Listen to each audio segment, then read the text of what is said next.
Vineyard. Somos Viña. We are Vineyard.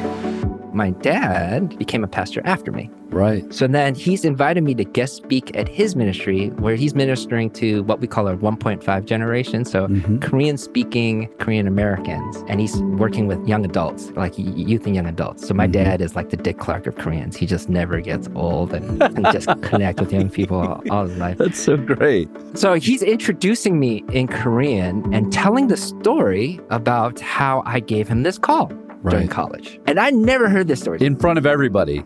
You're in front of everyone. learning. This is like 7 or 8 years after the event. And I've never heard his side of it. And he says, when he got that call, he said the same thing I said in the retreat. I did not send my son to MIT to become a pastor. That's what he's saying to himself. I love it. I love this. Every day he is praying to God to change my mind. That's what the week was about. Yeah. I had no idea. And on the Wednesday or Thursday that he's asking God to change my mind, and this is supposed to speaks to my dad and his character, he hears God ask him a question. And the question God asks him is, whose son is he? Is he yours or is he mine? Whoa. What an Asian American question, right? You just go right to the heart of it. And my dad, credit to his soul, he just goes, of course he's yours. Of course he's yours. And that changes his mind. So then by the time he's back on the call, he's released me and given me his full blessing. So now you got to speak. Yeah. My eyes are just, I'm a snotty mess. And it takes 3 minutes, a long time to recoup and to start the message. Wow. But, so that was all in there. And that was how I felt called to full-time ministry.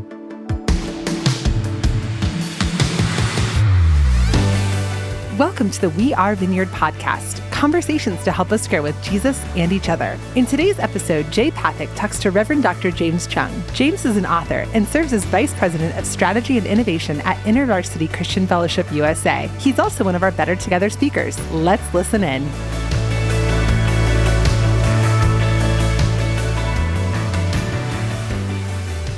James, it's really good to hang out with you. Thanks for making time to be with us. Sure. On this. Yeah. How many different podcasts do you think you've been on, like in your life? Sorry, it sounds so cocky, but I can't count. Exactly. So, that would be my guess. I was thinking about that when I was thinking about you today. I thought, this guy's a professional. He's done 400 of these. So That's what I'm going to be known for. Is that guy's a professional. That's good. Hey, to me, you are. Yeah. I mean, when you've written books and you're on 100 or more podcasts, you're a professional, whether you want to be or not. I think you are. And I don't know if I'm at that level either, but I think you probably are lower than that. No, it's close. I bet it's close. I bet it's closer to 100 than it is to 0. Let's put it that way. So talk a little bit about where are you right now? Yep, I'm in Torrance, California, outside LA. Okay, cool. Yeah. And how long have you been there? Since 2009 is when I moved up to the LA area. So for the last 15 years. I guess that makes me Californian already. That's weird. I think you've done it, man. I think you crossed over. I think so. Yeah. Well, once you're here, the weather can spoil you really fast. But I grew up in Seattle. Okay. So when you grow up in Seattle, you grow up not liking Californians. Right. But now I guess I am. Now you've done it. You've been converted. So let's start where all great stories start, which you mentioned you're from Seattle, but talk about where you were born and where you grew up. Sure. I was born in Chicago in the Midwest. Really? Yep.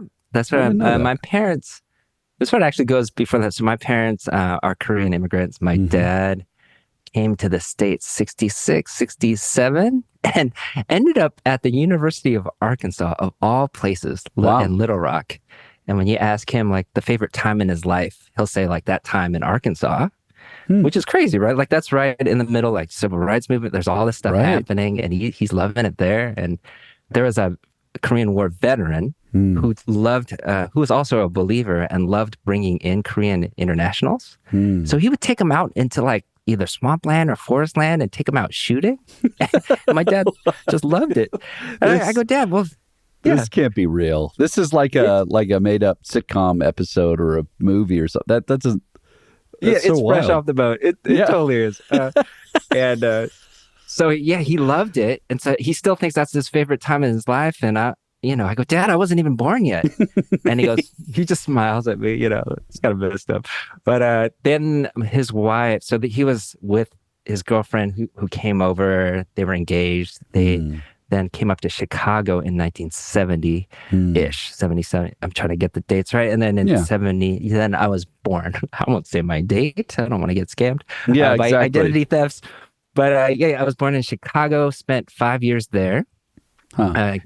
And what were they doing in Chicago? Why did he move up? My dad was an engineer for Sherwood Electronics. Okay. But then he didn't like the 9-to-5, so he ended up becoming an insurance salesman. And that's what he did for most of my growing up. Huh. My mom started, I'm trying to remember if she started working for the post office near that time in Chicago or if she started in Seattle. But so that there's something there. Right. Yep. And that was their life. And I was there for 5 years and getting in trouble in Catholic preschools all the time. I do remember having to write lots of lines on the blackboard, that kind of stuff. Yeah. Because I was a bit of a hyperactive kid. Huh. And then moved to Seattle when I was 5. And Seattle was where I grew up from K to 12. Oh, okay. And so were you in a Catholic preschool because your parents were Catholic or just because it was the school nearby that probably was the best one to go to? Yeah, I think it was just nearby. My parents are not Catholic. They're Presbyterians, so very strongly that way. Okay. But I ended up in that school and then didn't go back to any kind of Catholic education after that. Huh. Okay. And so then you moved to Seattle, and is church then a big part of life? Are you going to church? Okay. So say more about that. What was that like? So we went to Korean immigrant churches. I went to Korean immigrant churches all growing up, and originally there was one that was just a few blocks from our house, and that we went there, and it was one of the larger Korean churches in the Seattle area. And then when the pastor who performed the wedding for my parents in Chicago, moved out to Seattle to start a church. My parents moved over there, and that's the church we ended up being. And my dad stayed for, I want to say 35, 40 years or so. Wow. He stayed there a long time. And from there, he became an executive pastor after me. Huh. So he's a second career pastor. And he went to seminary after I did. So there's all that. That's interesting cool. Things. Huh. Yeah, and when your dad is asking you, so what classes should I take, James? Should I take Greek or Hebrew? And I'm like, Dad, stop asking me for advice. Yeah, I don't want to do this. That's totally messing me up. Yeah, this is flipped. That's so cool. Okay, so I grew up in Korean immigrant churches really throughout my life. That's up till college. Yeah, okay. So so say a little bit more about that because, when you say Korean immigrant church, I know. I think I know what that means, having been around a few and had friends growing up in churches like that. But what was it like to be in that church? Because you're now, I assume, when you're in Seattle, you're in a public schools, so you're with all kinds of different folks. Probably not majority Korean. It's that's right. Whoever's in school, but then you enter into this other world known as Korean Immigrant Church, and I'm going to make the wild assumption that it's entirely Korean immigrants. Yes, there might be fair assumption. There might be there might be just a couple white folks speckled in here and there, probably in some of those churches because they've married a Korean usually, but generally all the way across the board. So you're living in some different worlds, as a kid growing up. Talk more about that and how much that influenced your friend circle and your social life, or how did you do all that? Oh yeah, that's a great question. And they were where I went to school and where I went to church were so different. So right. Because I was in magnet programs in Seattle, I ended up going to inner city schools in Seattle. So from K to 12, I'm in schools that are majority Black and sort of the rest with white, and then that 10% other. And to give you a sense of my high school, I went to Garfield High, if there's any Bulldogs out there. It's an urban school with alumni like Quincy Jones and Jimi Hendrix. Wow. Bruce Lee was alumni. The first female Harlem Globetrotter, Brandon Roy for the NBA. So it's a very historic, proud majority Black school, a very strong urban influence. And in Seattle, when you're growing up, pretty secular city. So even when I was growing up, I really didn't know the other Christians in school till maybe senior year. Wow. In high school. Like I had no idea. They were there. We just didn't talk about it. And so that's that one experience, a very diverse inner city kind of experience that had a lot of life. The high school was very spirited and was an incredible place to be. And then to go to church in the suburbs. So 20 minutes north of where I lived in Edmonds, which is like so it's a more well-to-do suburb. And the parking lot is full of, nice cars, and everyone's coming to church pretty, well-dressed. So it was very, very different. And it was like I was in one place on the weekdays and pretty involved at school in student government in other ways. So I'm at the basketball games. Our basketball team was like 13th in the country my senior year, like very strong, like school spirit is what I mean. And then on the weekends, because I'm at church on Friday nights, Sundays, that they would become, on the weekends, I'd be hanging out with my church crew a lot. And the church community, at least in Seattle, sports was king. Right. So all the churches would come together and play softball or volleyball at different parts in Seattle, like Green Lake or these other places where we'd all just gather. So there'd be like hundreds of Koreans hanging out playing sports on the weekends after church or on Saturday, not always acting like Christians on the sports field, right. Yeah. So there was a pretty strong split. And I think there was like a dual consciousness then, because there'd be places where I'd be doing the Christian thing over here and then sort of the whatever school thing over here. And those two worlds never really collided at all. Yeah, that's really interesting. And so again, I just find this fascinating because I think there's a lot of folks that have your experience growing up. So it's not an uncommon experience. So when you look at what your experience was like at church, was it mostly because there's lots of different kinds of Korean churches or immigrant churches? Was it like you were trying to replicate an experience of being in Korea, or was it more like, no, we're going to just have Koreans in sort of a middle ground experience? Because I've been in, for example, Korean churches that are singing Hillsong worship songs. It's like in every other way, it's like we're in a non-denominational, maybe even suburban white kind of church, sure. But it's all Koreans. What was sort of the experience of like being in a church like? Yeah, well, this is back in the 80s. So right. Like even that idea of modern worship, that was just barely on the scene. Yeah, totally. Maranatha, I think, was like the jam. Right. Yeah. As a give thanks, we were singing. So hymns were pretty dominant in the church world. Okay. That's a great, so how I describe it often, and I didn't realize this until later, sort of sneaking ahead, when I was a pastor in Korea for 6 months. And sort of my joke is a small to mid-sized church in Korea, so about 20,000 folks. Right, exactly. But what was happening there in Korea, so that was it was in 99 when I was in Korea, was I would say things in Korean, in my limited Korean.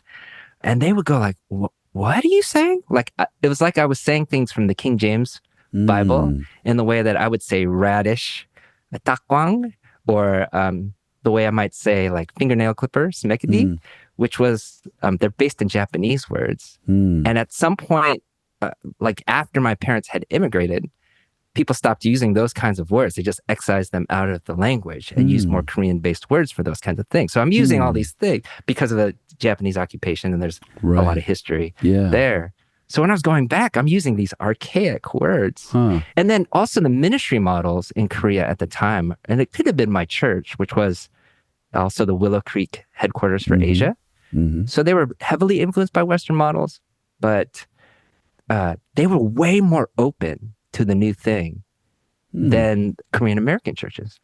And I think what I realized was these big waves of Korean immigration, like in the 80s in particular, when they came, it was almost, and then they would come and start these communities or join these communities. And for other communities, it could be like restaurants or sort of other places to gather, community centers. But for the Korean community, it was the church. And if you were not Christian, you would still go to the church because that was the social center. Precisely. And a lot of people were becoming Christian. It was an amazing evangelistic thing so the Korean American population had a way higher percentage of Christians than back home because you would come. This is now your new community. They're giving you financial resources, perhaps a loan from a group of people to start your business or to get on your feet. They're helping you navigate the government. And then through all these connections, and you're getting all these faith messages, a lot of people become Christian. So that's kind of sort of how that works. But the Korean church would be like a time capsule then of the 80s. And it would just get stuck in that vein. Yes. So that, 20 years later, we're still using language that no one's using back in Korea 20 years ago. Up that point. They're using language from 20, 30 years ago. So yeah, I think it would do that. There was a bit of a time capsule-ish effect. And although they're trying to bridge the American world, they felt most comfortable in this Korean world. Yeah. And Korean culture was heavily elevated, whether there could be like taekwondo classes being operated. A lot of churches offered Korean school or Korean language classes. And it reminds me of a conversation I had with my mom, and strong believer, both my mom and my dad. And I can even sense how much they've grown, right? Like they've continued to grow in faith. But back then, my mom would say stuff like, well, James, when you bring home someone, first, she must be Korean. And second, she must be Christian. Yeah. Right? I go, Mom, that's racist. You got that backwards. She goes, okay. First, she must be Christian, but two, she must be Korean. Yeah, exactly. Right. Yeah. So she's saying one A and one B. Actually, they're not. Yeah, exactly. Both are required. Yeah, exactly. And she got her prayers answered. I ended up with someone who speaks fluent Korean. Oh, it's so great. But it was definitely elevated in the church at that point. I think they've relaxed over the years since then. Yeah. Right. But back then, it was definitely like this time capsule. Well, and to your point, it's as much sociological as anything, and people are proud of their heritage or where they're from. So there's mixtures of all these different things in there.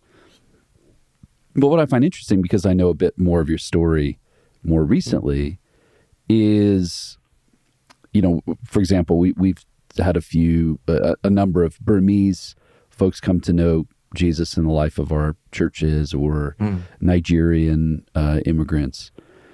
And one of the most interesting phenomenon for them to sort of grapple with coming from their background is, so wait a minute, I would invite friends to church because so much of their life was so independent of their other life, i.e. where they go to school or where they might work. The idea that you would bring someone to church felt really foreign because I can't, they're not Nigerian. So it wouldn't make sense to bring this person that I work at the factory with or wherever to church because my church is all Nigerians. Or at least that's how I understand church growing up. And so now that I'm in this kind of church, whatever this thing is you guys are doing here in the Vineyard, where you're encouraging us that all these different kinds of people are together, that's like a strange thought. So the sort of demarcations of like how my faith works from how my public life works, how my family works is kind of roped into the faith thing. My identity is sort of ethnically tied, but also sort of in a Christian way, that I'm not entirely sure how I would bridge those gaps with the person I go to school with or somebody I work with. They don't go together. Like, I'm not sure how to do that. And it's just inherent. It's not negative. They're not upset about that. They're just like, no, these are just different things. They're all just different categories. And that some of that's by design, some of it's by accident. But it's just interesting to me to watch people, even in their own self-identity, start to go, well, wait a minute, how's that going to work? How's that work as I'm a second generation or a third generation. Some of my ties and my identity are changing. Some of the ways I understand how my faith should work.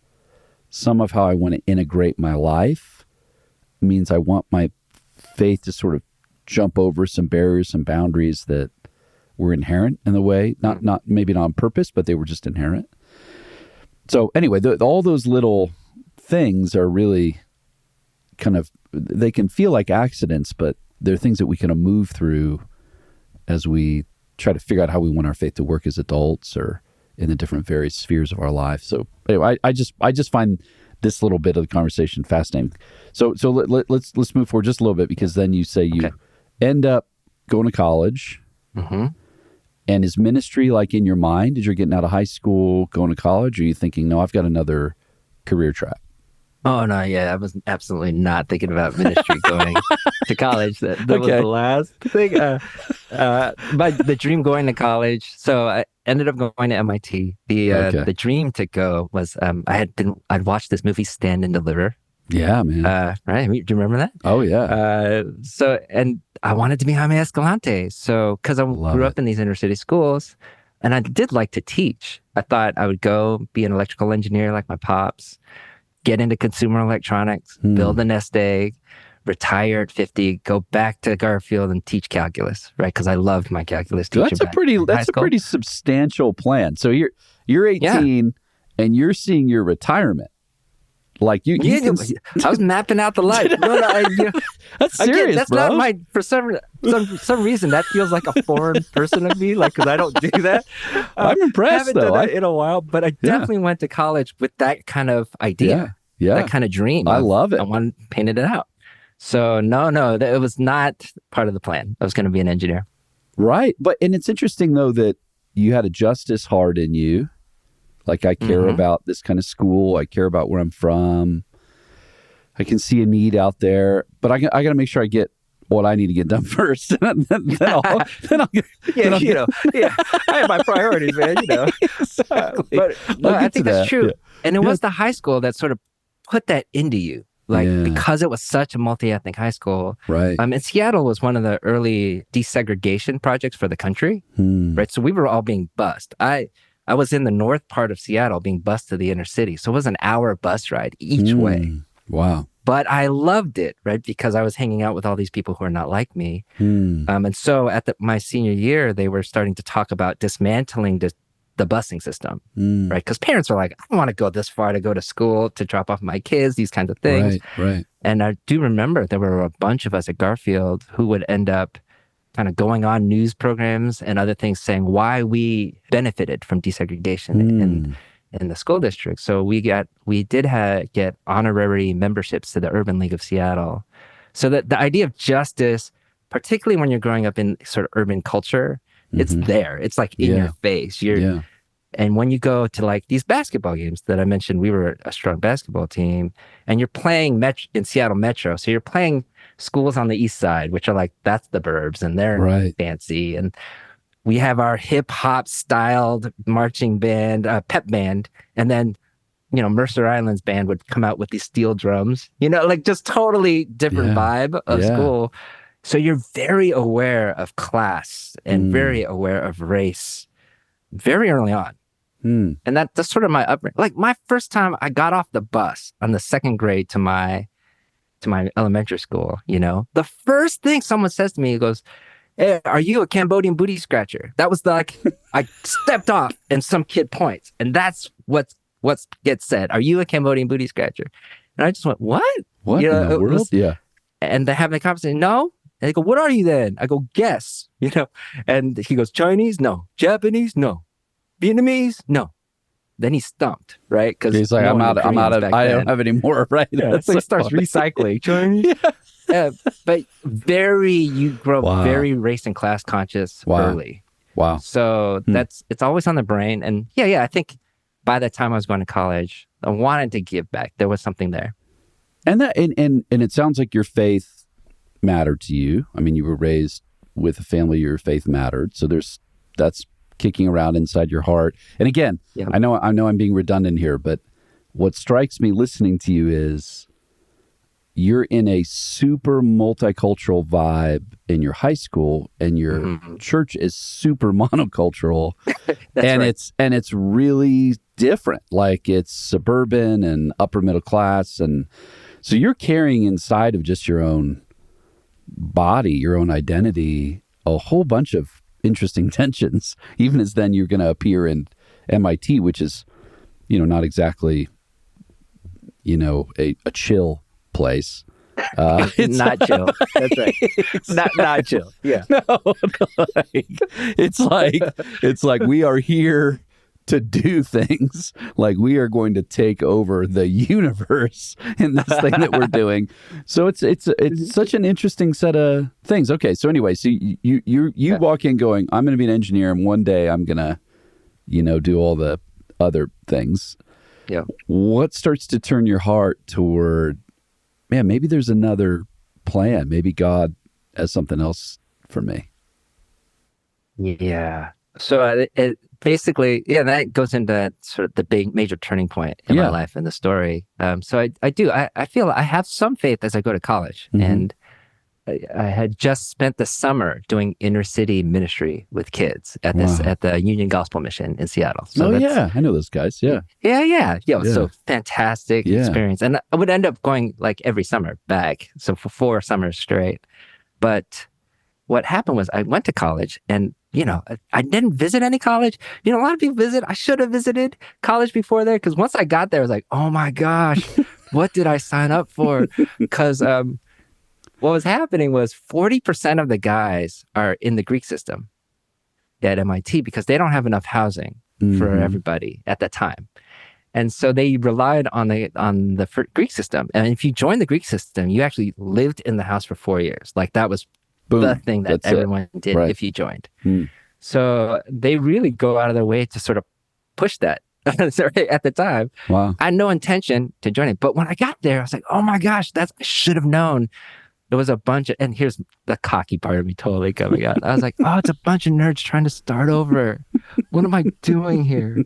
This is miserable. That's so great. So that's happening. But then once Rush begins, I was hanging out with two of my friends, Tyrone and Fred. They were both African American. I was, again, more. There was places where I was more comfortable in that space than even in the Korean space in college at the time.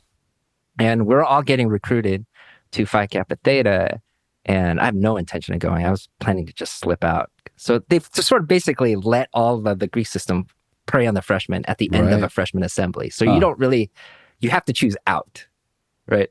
And I was leaving, and then they're like, there goes James, free steak and lobster, man. And I was like, free steak and lobster?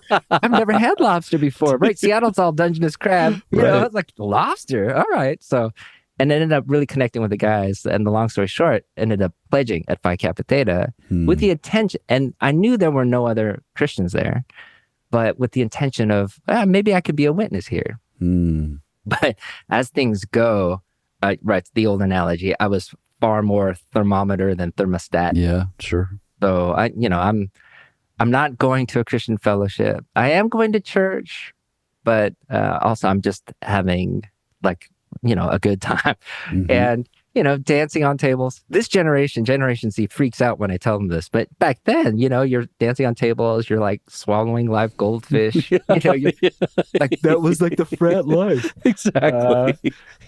But this generation is shocked. Yeah. Oh, yeah. And we have to have a moment if I tell them that. So it's like that. I ended up dating someone who wasn't a Christian, who was a sorority woman. And basically my faith is on the rails. It's definitely taking a back seat. So I think that then when I got home for winter break, that's when my parents, I think, suspected things had changed. And they were saying, you should go to our church retreat. And I go, I'm not going to go. I'm home. I don't want to do that. I don't need to go to that. And they're like, it's like he's really trying to talk.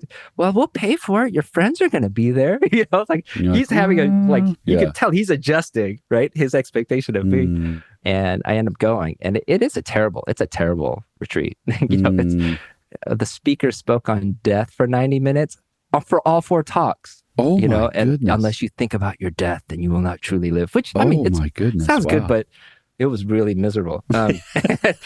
And so, but it's funny, after all of that, we're in the last night of prayer. And in Korean culture, well, at least this pastor, but this happens in a lot of Korean churches, they kind of hit you on the back when they're praying for you. So it's a time of prayer. Right. And I'm on the other side of the room, and I can hear the thuds on someone's back as the pastor's praying for that person. I'm like, I'm not going to get prayed for. Wow. So it becomes this cat and mouse game. As the pastor would get close to me, I would run to a different corner and just avoid this guy until so I realized he's not going to the middle of the room. So then I sit in the middle of the room. And it was there that I felt like I heard God's voice, again, not necessarily audible, but that impression of, you've been far from me.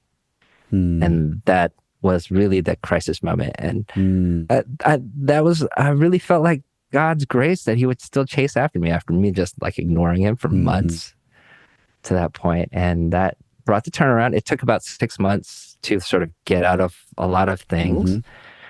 But started joining Intervarsity, which was a Korean Christian fellowship. They had a Korean Christian fellowship at MIT that was Intervarsity related. That started my freshman year. And you had Choung Ra as a guest. He was my staff worker at MIT. Okay. And started checking things out and starting to grow in faith. And that's sort of the journey back. Then sort of my sophomore year, then I'm back and I'm trying to get involved with the Christian community there. Yeah, long story. I'm a punk, so I'm just being critical. And then Intervarsity is smart. They're like, well, why don't you join leadership then? That's kind of how that works. And they're like, okay. So I'm on the welcoming team because I complained about how unfriendly they were. And that's happening. And I'm feeling a sense of my fall that I'm supposed to reach out back to my fraternity house. The original call still held. And this is interesting, given what we were just talking about. I was like, okay, Lord, I was thinking I should leave the fraternity because it was such a bad influence on my faith. And I hear this call, you need to stay and sort of do that thing that I asked you to do in the first place. I was like, they know how I lived my freshman year. They saw everything. I have no credibility to talk about you. But the sending him back. And then the second question then was then I should quit Korean Christian Fellowship and join another campus ministry that's more multi-ethnic. Because my fraternity house won the Dean's Award every year when I was in college for matching the campus ethnic demographic. We were the closest house, very diverse, really sarcastic, pretty authentic group of guys. I really loved the house. So, I felt that bright line that you were talking about that I never tried to cross in high school. And here I am in college trying to figure out, well, now I'm getting a lot more serious about faith. How do these things go? And it was funny, right? Like a word of the Lord is worth like 1,000 teachings. You know what I mean? But I heard him just say, like, you need to stay with Korean Christian Fellowship. Yeah. Right. So then this whole thing's happening and I'm leading this Bible study and KCF is praying for the fraternity and, little Korean girls. My house was a mile from campus and you had to cross the Charles River to get to my house. I've lived on the Boston side. So it's cold when you're coming across that river and you have to walk. It's a 20-minute brisk walk to our house. And these little Korean girls were like baking goods and bringing them to our Bible study. Wow.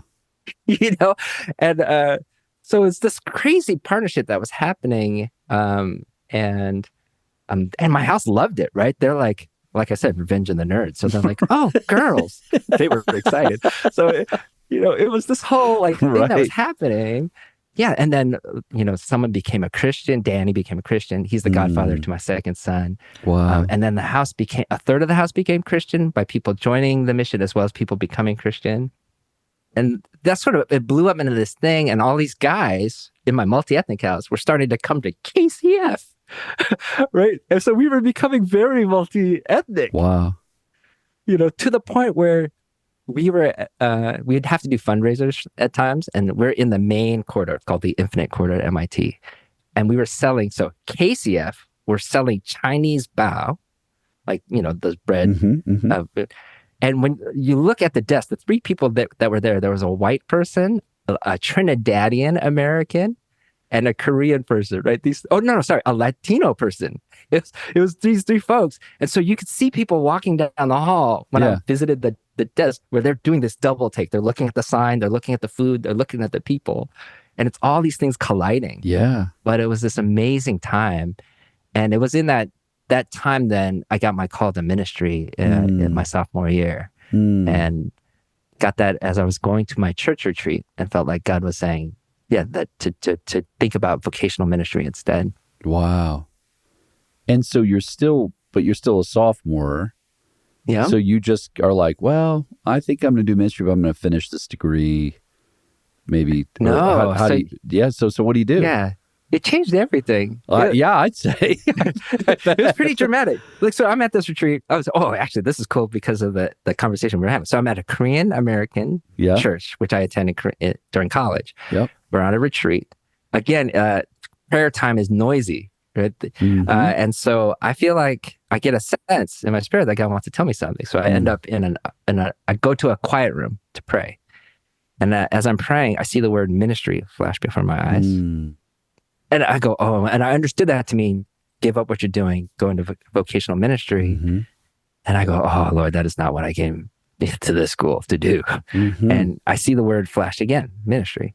And I said, okay, well, hey, you know what? A lot of people think they should go and everyone else thinks they shouldn't go. So you're going to have to prove this to me. So if you really want me to do this, you're going to have someone say that to me tonight. That was sort of the laydown. I'm putting down my fleece.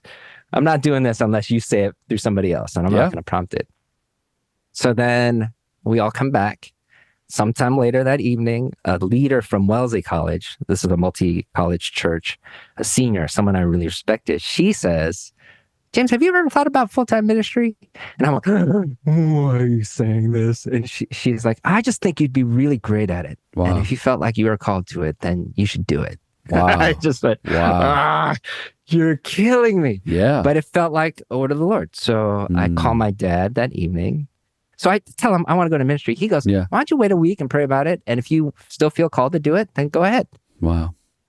And I go, okay. And so I wait a week, still feel called to do it. I go ahead. I end up changing my major from electrical engineering to brain and cognitive sciences. Because I'm interested. Okay. Psychology would be more helpful. Yeah. And then after a year of that, I went into management science and marketing, thinking organizational leadership and that kind of stuff would be helpful. So I ended up with this lots of different degrees, ended up with the management science and marketing in the end, and then went to seminary 2 weeks after graduation. Wow. So that's how that went. Now, I tell the story that way because then I told you my dad became a pastor after me. Right. So then he's invited me to guest speak at his ministry where he's ministering to what we call our 1.5 generation. So Korean-speaking Korean Americans. And he's working with young adults, like youth and young adults. So my dad is like the Dick Clark of Koreans. He just never gets old and just connect with young people all his life. That's so great. So he's introducing me in Korean and telling the story about how I gave him this call during college. And I never heard this story. So this is like... in front of everybody. You're in front of everyone. learning. This is like 7 or 8 years after the event. And I've never heard his side of it. And he says, when he got that call, he said the same thing I said in the retreat. I did not send my son to MIT to become a pastor. That's what he's saying to himself. I love it. I love this. Every day he is praying to God to change my mind. That's what the week was about. Yeah. I had no idea. And on the Wednesday or Thursday that he's asking God to change my mind, and this is supposed to speaks to my dad and his character, he hears God ask him a question. And the question God asks him is, whose son is he? Is he yours or is he mine? Whoa. What an Asian American question, right? You just go right to the heart of it. And my dad, credit to his soul, he just goes, of course he's yours. Of course he's yours. And that changes his mind. So then by the time he's back on the call, he's released me and given me his full blessing. I am just well, now you got to speak. Yeah. My eyes are just, I'm a snotty mess, and it takes 3 minutes, a long time to recoup and to start the message. Wow.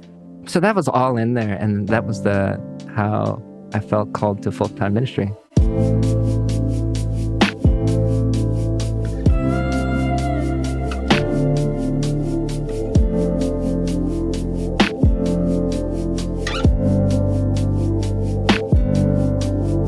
This summer, Vineyard USA is hosting our national conference, Seed and Soil, in 2 locations, Denver, Colorado on June 17th through 20th, and Cincinnati, Ohio on July 15th through 18th. We hope that by offering 2 locations and dates, everyone, pastors, leaders, volunteers, even those just curious about the Vineyard, everyone will be able to find a time to join us. The conference will have specific programming for adults, youth, and kids, while we focus on cultivating healthy soil in our hearts and planting seeds for the future for all that God wants to do in us and in the Vineyard. Registration is now open with early bird pricing, so make sure to check out vineyardusa.org to learn more and register today.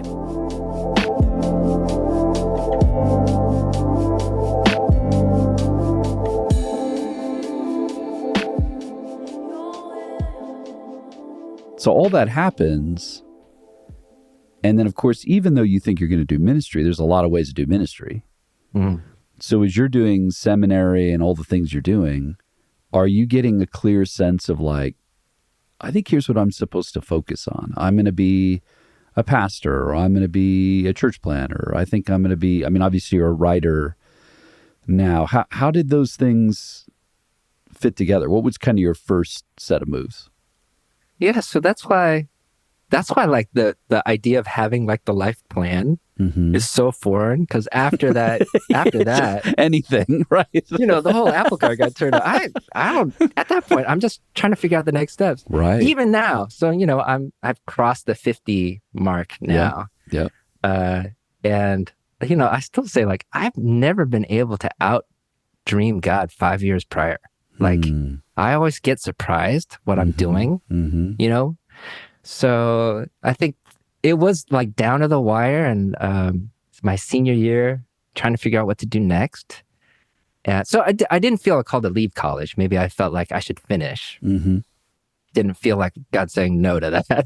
I can't remember, honestly, if I put that to God in prayer. Maybe He would have said something differently. Right. But felt like I should finish. And also felt like then I applied both to seminary and for Teach for America. See, I'm back on that other dream. So back in that other thing. Yeah, it's interesting. Right.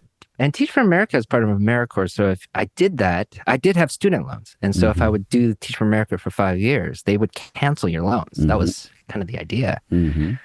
So choosing, and I do remember just gathering my friends, these new believers in fraternity, KCF folks, they all came to the chapter room of our fraternity house and were praying about my future. And we just feel communally discerning that so I get the Teach for America position. I also get accepted to seminary. I'm trying to figure out what to do. I had felt like the Lord saying it was okay to apply to both, but now I need to choose, Lord. And so what do I do? So my friends and we were thinking, and I'm thinking Teach for America makes the most sense. I get my first position, my first choice would be the Bay Area, East Palo Alto or Oakland middle school math. Like it's perfect. I did the whole Jaime Escalante thing during my interview, like fractions. I grabbed a 6-pack of soda. I'm shaking it up.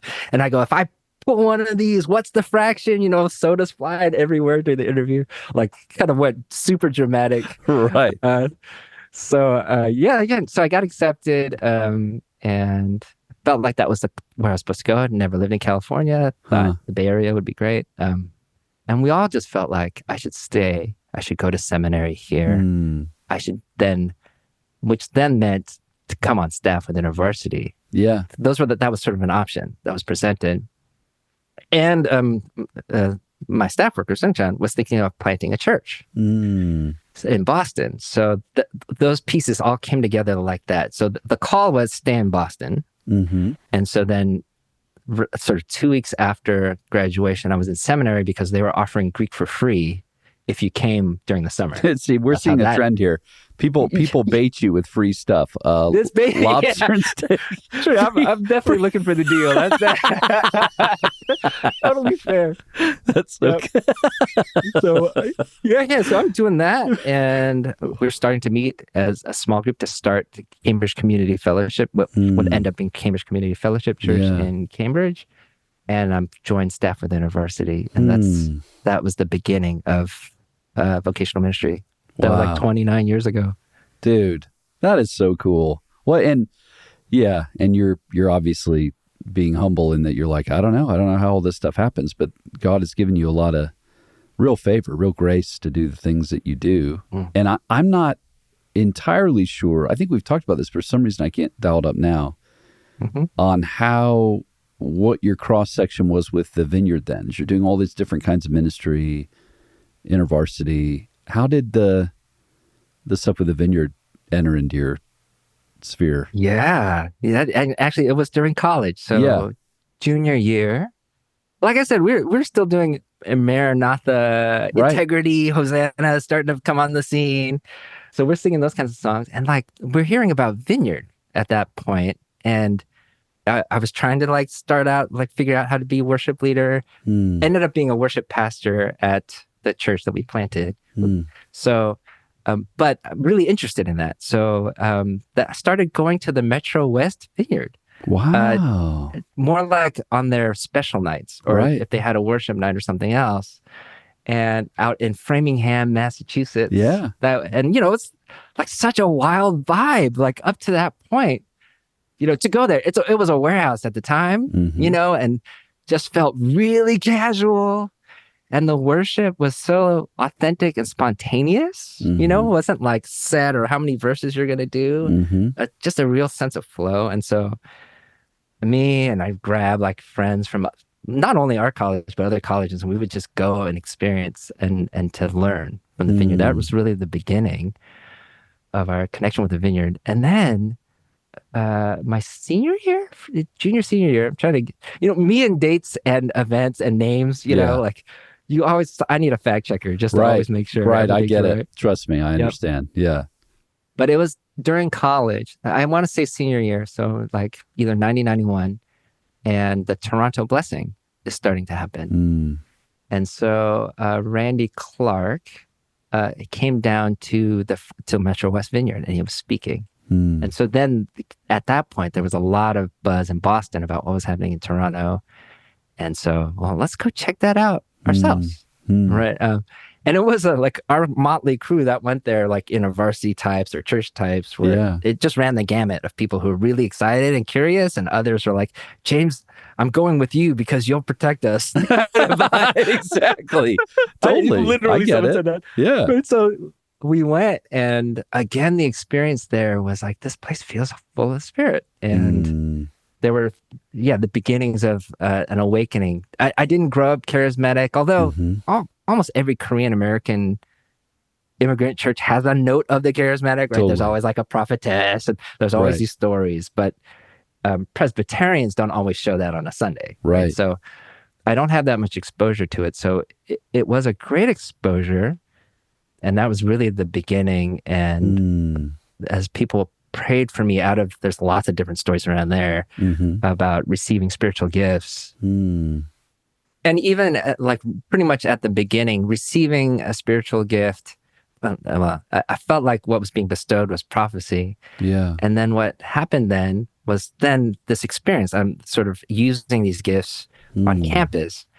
And at one point, like something goes really like, for like 24 hours, like, then I was up a lot of that, like not getting a lot of sleep, but it felt like every word was true, was right, as we would verify. And then at the end of this period, there was one thing where I said something like, this person's praying for us right now, right? And that person comes in, and we ask him, were you praying for us? And he goes, no. And it was like the first time where I went, I could be wrong with this stuff? I was like, what? Because it was going so well. Yeah, totally. Yeah. You just think like it's going to hit lucky number. It's red. You just keep betting red because it's awesome. Right. And you can be wrong. And I just went, oh my gosh. If I can be wrong, I don't trust this at all. So I clammed up. Right. And so I clammed up, and then like literally like hours later, we're at like an exec leadership meeting for Intervarsity. Choung comes back from Toronto because he's gone away, and he hands me, like, this is before cell phones, right? So he has no idea what's happening. Right. And he hands me 2 tapes of training on prophecy from the Vineyard. And I look at him, I go, how did you, because he doesn't know what's been happening. Right. And he goes, I know. Wow. It's like a little creepy like that. And the teaching on that tape around character, right? Yeah. That it was the fruit of the Spirit that was so much more important than what you were doing. That just so grounding. And I think really then cemented like, I need to keep with this tribe. And And so there was that. When I went to seminary, I would go to Endicott College. There was I think a North Shore vineyard that was being planted there. And one of my professors was going to that church. So I would go there and then go and serve at the Korean American church that I was a part of. At that point, before we had launched the church that we were planting. So I was doing multiple services at that time in Endicott. And then when the Cambridge Vineyard at the time, I think it's Boston Vineyard now, or actually, now it might not be. But I don't know Cambridge what it Vineyard, is. Yeah, right. Yeah. At the time, and that was a lot of InterVarsity folks helping with that as it was starting. So when Jordan Sang was leading the monthly meetings, we were at every one. And so these connections kept happening with the vineyard, and I'm learning so much from Jordan, and he's coming over to our fellowship to teach. And that was a cool friendship to cement, as getting to know Jordan more and Sonia and being under her worship leadership. And then when I moved to San Diego, so in 2002, my wife got into grad school in San Diego. Then we got to go to a vineyard in earnest, and that was the Coast Vineyard. I believe started by Don Williams. But Jamie Wilson was the pastor at the time. Yeah, and that we attended Coast for 7 years and loved it. Such a great partnership Coast had with InterVarsity at the campus. So there was this great thing that was happening there. Yeah, but that was really like how the whole vineyard connection happened. That's so cool. That's very, very encouraging. And, nobody listening to this would know, but you and I talked about before we got on, pretty recently, just a few weeks ago, I had been teaching at a Holy Spirit retreat in Portland at a church called Bridgetown, and some InterVarsity folks were there and came up and grabbed me and said, do you think there'd be any way we could partner together and talk about InterVarsity and ministry in the Spirit, the way that the Vineyard could work together? And I was like, I would love to do that. I've felt like God has spoken to me a number of times about specifically focusing on college campuses. And I only told them recently, which I don't think I've told you, in my sort of proposal or documents thinking about being the national director, I wrote about InterVarsity. I said, I think InterVarsity is a partner that I think God would give us grace to work with, to serve. Because I think the Vineyard is called to help be a part of something God wants to do on college campuses. And that would be a big part of what would be in my heart. So anyway, when they said that, I said, well, I would love to help.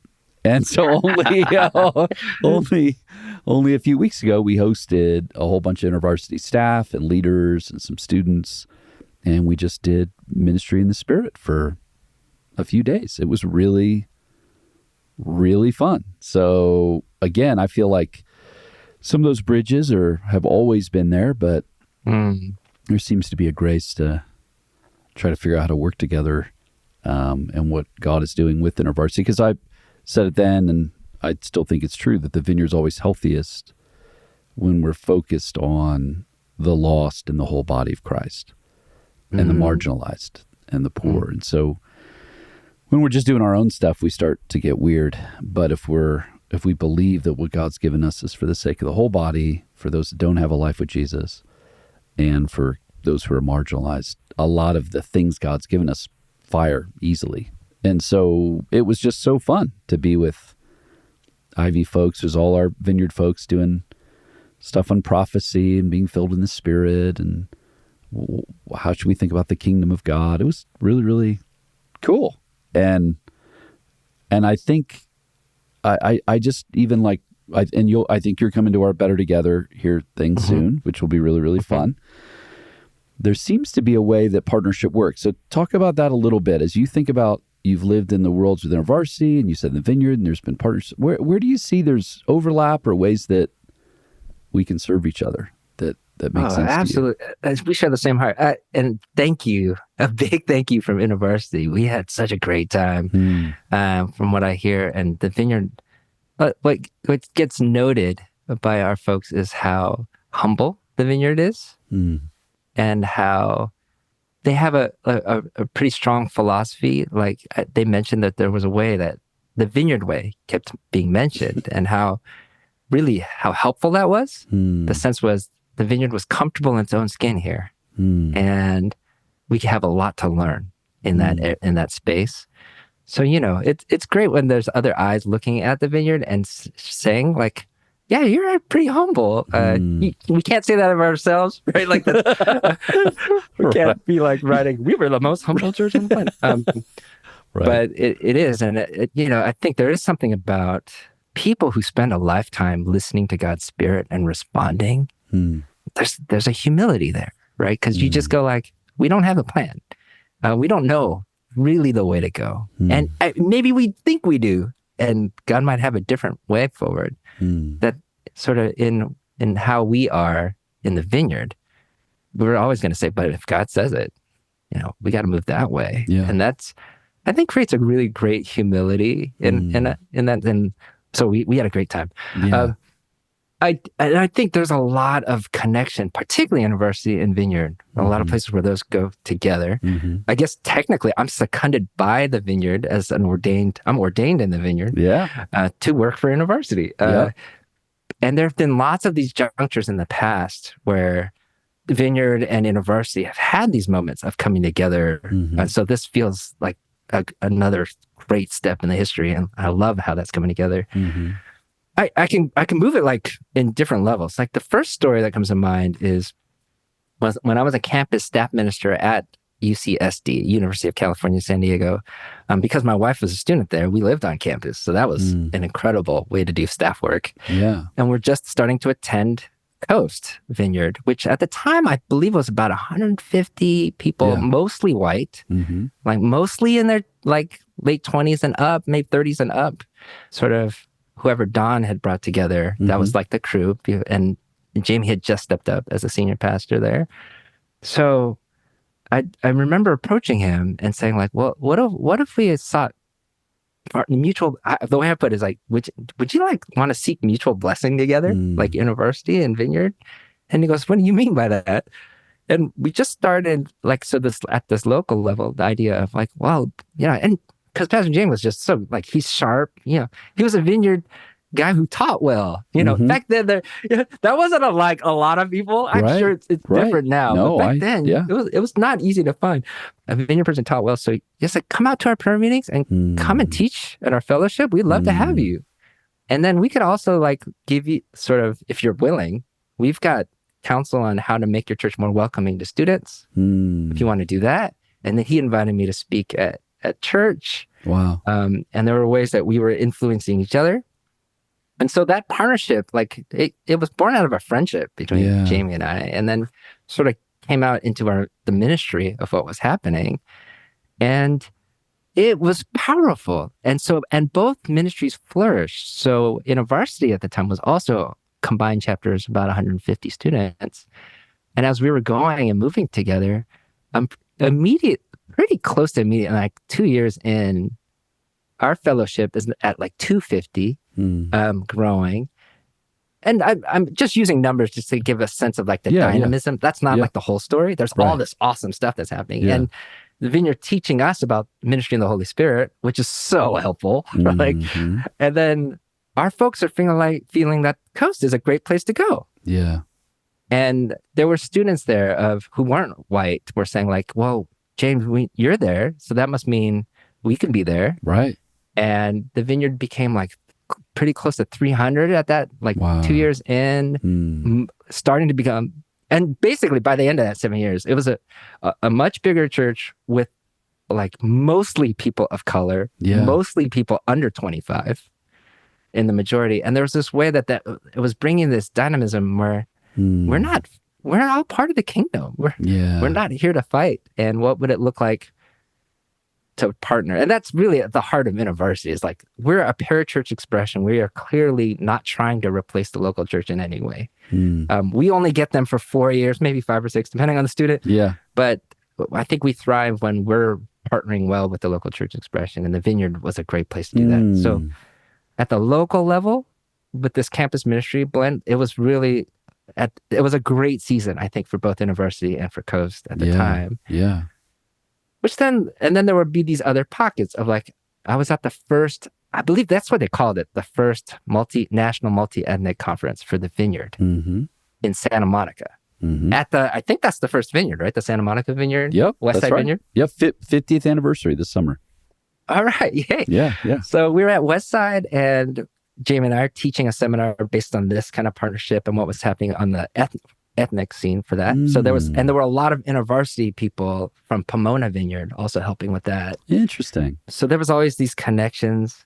And then when we started our Holy Spirit on Campus course, our national course for Intervarsity back in 2014, we were bringing in people like, we brought in Jordan and Sang, we're bringing in other people just to help kind of think through some of these things as well. So like sort of vineyard influenced folks coming together to try to make the Holy Spirit accessible to a movement that really kind of didn't do this in a movement wide way. Right. So it's a really there's all these pockets where there was a time when Rich Nathan and I were having a conversation around if we have staff of color leaving Intervarsity and they want to be in the church world, could Vineyard be a place to receive them? Yeah, totally. Right. So I not to say that Vineyard is our exclusive. There's an exclusive partnership here. Right. But there's such a strong connection with the Vineyard. I think Intervarsity and the Vineyard have a lot of overlap. Yeah, totally. That could make that a really great partnership. So yeah, I see it at so many different levels. And the conference that you helped out at is another example. And it's one of those places. It's our first one we've opened up to students in this way nationally. And that's big for us. I heard that, when you're all in Denver, it's like, hey, you guys are open. This is great. But for us, this is a huge step. Yeah. And there was a lot of hunger created even afterwards. So if we're thinking of another conference in January. It's our national planting conference. Typically, we have 1,000 students there. I think they're hoping 1,400 students this time around. And again, that's sort of one other place where we want to teach more on the power of the Holy Spirit. Because if we want to see witnessing community on every campus, we can't do that on our own. We can't strategize for that. You can't hire enough people for that. Totally. So we need to be, wow, how do we do this ministry in the Holy Spirit? The Vineyard knows so much more than we do in this space. And so it's these spaces where I think more and more partnership could be happening. Yeah. But anyway, I'm absolutely delighted. Like Hannibal on A-Team, I love it when a play comes together. I do like it when that stuff happens. And and God, you could sense God orchestrating these folks because we all had to have like the sovereign foundation to be prepared for that kind of partnership. I feel like if we just pay attention to the winds, there could be something here that something greater God wants to do. And no doubt. I don't know what that breakthrough looks like, but I'm excited for it.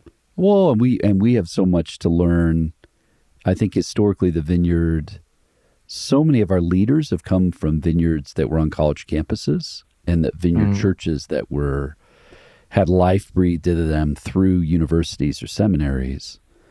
And that became sort of a training development pipeline that sometimes worked in the vineyard, but often it didn't. It would be people that go off and do other kinds of ministry or jobs. But it was almost sort of accidental. Like when you look around how many are leading in the Vineyard now and how many were in college towns at a vineyard, it's a strangely high percentage of our current vineyard leadership. So that means something was sort of just happening incidentally, either with University of Chicago or in Boston or in Columbus or in Evanston. There were these pipelines where we were working through universities, or obviously Fuller in California, that seminary. So much of, Wimber's work was with Fuller there for a while, and so many folks came through that and then ended up in the Vineyard. So that was sort of just happening incidentally. And I guess part of what I've been trying to ask is, what if we did that on purpose?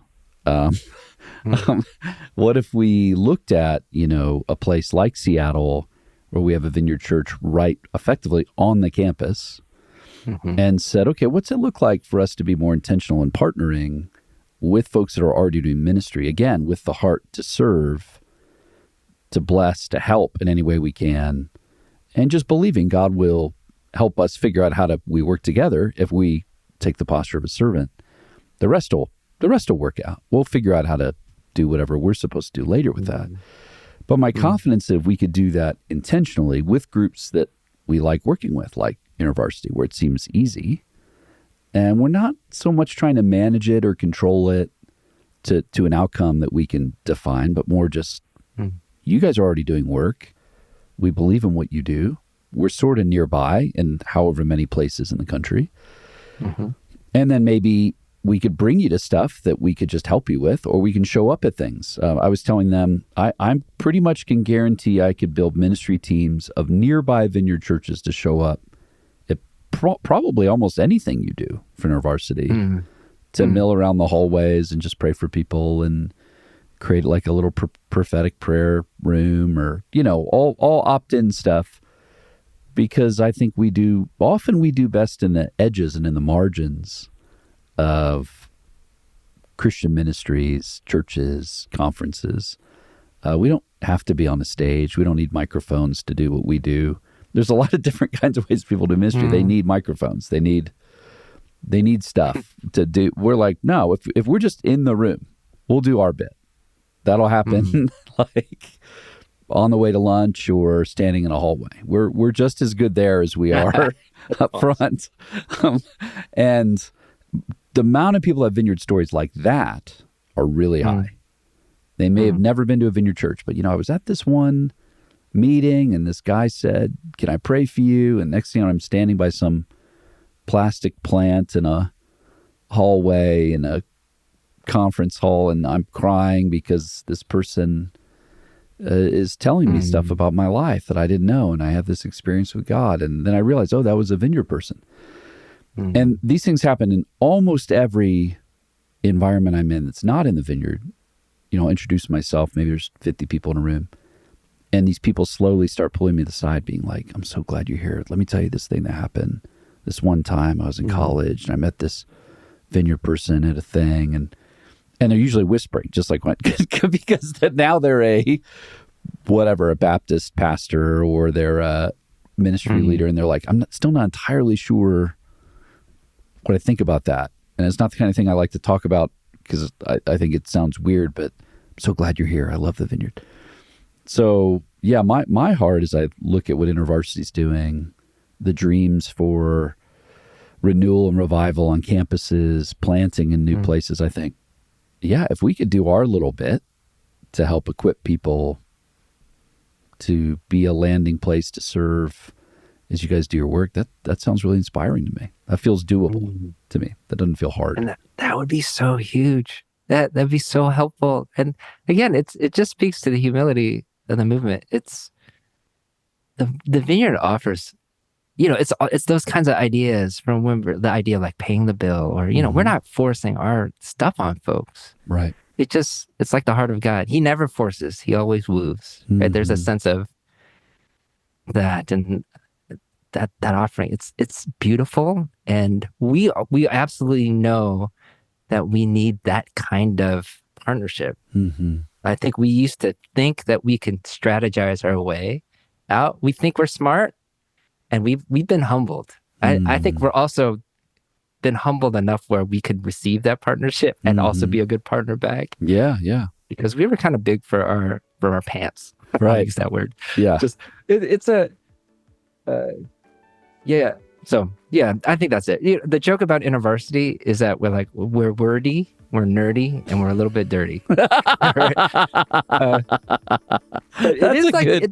a good set of phrases. I like that. That's good. Yeah, and but it speaks like there is a strong culture that prizes the intellect and the strategic, and that is those are the folks that tend to get honored, and we need a corrective, or at least the way we talked about it is you need both strategy and mystery. They're not in opposition. Yeah.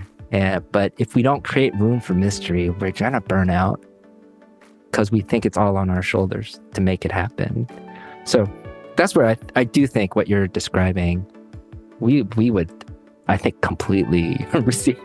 We would love to do that. Yeah. And we would hope to also be a blessing back. Oh, I have no doubt about that. Yeah. The work you guys do on campuses, we have so much to learn.